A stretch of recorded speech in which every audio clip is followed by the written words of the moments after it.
Ang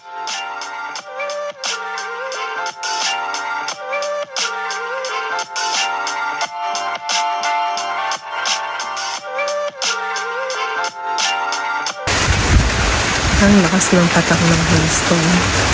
Yung akala mo ay magsasummer na, pero hindi pa pala. Yan, yung tahabol pa talaga. Hindi na maubos-ubos yung taglamig dito sa amin. Yan, so una muna ay kumulog-kulog yan.